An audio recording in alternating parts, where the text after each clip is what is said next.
To address the Maytag error code F0E7, it's essential to understand what this code signifies.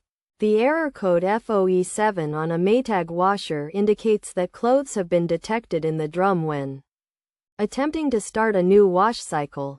Common causes of this issue include a faulty control board or the presence of clothes in the drum.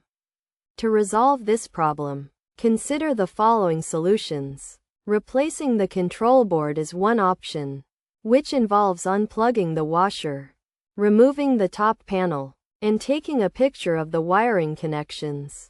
Then, remove the wiring harnesses, undo the screws holding the control board in place, and carefully remove the board.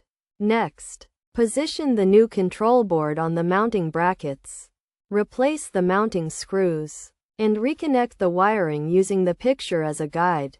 Finally, reinstall the top panel and restore power to the washer. Another solution is to simply check for any clothes in the drum, ensuring that all items are removed from the machine before starting a new wash cycle. This includes removing any remaining clothes from the previous cycle to prevent the error from recurring.